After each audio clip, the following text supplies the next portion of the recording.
ભારત સરકારના યુવા કાર્યક્રમ અને ખેલ મંત્રાલય તેમજ ગૃહ મંત્રાલયના સંયુક્ત ઉપક્રમે માય ભારત સુરત દ્વારા આયોજિત 17મા જનજાતીય યુવા આદાન પ્રદાન કાર્યક્રમ શુભારંભ રાજ્યસભા સાંસદ ગોવિંદભાઈ ધોળકિયા અને પદ્મશ્રી મથુરભાઈ સવાણીનો પ્રેરક ઉપસ્થિતિમાં કરવામાં આવ્યો। કાર્યક્રમમાં ઓડિશા, છત્તીસગઢ, ઝારખંડ અને મહારાષ્ટ્ર નક્સલ પ્રભાવિત રાજ્યોને 250 જનજાતીય યુવાનો ઉત્સાહભેર ભાગ લીધો। ઝારખંડ અને મહારાષ્ટ્ર જેવા નક્સલ પ્રભાવિત રાજ્યોના 250 જનજાતીય યુવાનો ઉત્સાહભેર ભાગ લઈ રહ્યા છે। આ યુવાનો ગુજરાતની પ્રગતિ અને અતિથિયની ઝાંખી કરશે।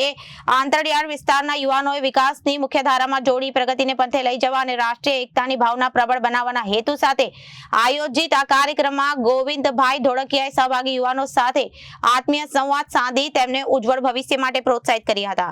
પદ્મશ્રી મથુરભાઈ સવાણીએ જળ સંચય અને આરોગ્ય ક્ષેત્રે પોતાનો બહોળો અનુભવ વર્ણવી યુવાનોને સામાજિક જવાબદારીનું મહત્વ સમજાવ્યું હતું। આ કાર્યક્રમમાં અક્ષય પાત્ર ફાઉન્ડેશનના સદગુરુ ગૌરાંગદાસજી, ચેમ્બર ઓફ કોમર્સના ગ્રુપ ચેરમેન મનીષ કાપડિયા સહિતના મહાનુભાવો પણ ઉપસ્થિત રહ્યા હતા અને યુવાનો ઉત્સાહ વધાર્યો હતો। વિવિધ રાજ્યોમાં પધારેલા યુવાનોએ પોતાના વિસ્તારના અનુભવો રજૂ કર્યા હતા। સ્વાગત પ્રવચન માય ભારત સુરતના ડેપ્યુટી ડાયરેક્ટર સચિન શર્મા રજૂ કરી યુવાનોને આગામી દિવસોમાં સુરતના પ્રખ્યાત ઉદ્યોગો, સ્ટેચ્યુ ઓફ યુનિટીના ભ્રમણ સહિતના શેડ્યુલ કાર્યક્રમની રૂપરેખા આપી હતી।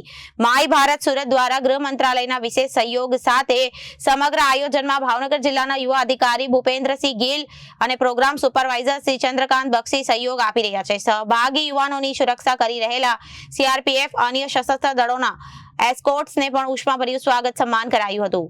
વિવેક સિંહ, જનાદેશ ન્યૂઝ।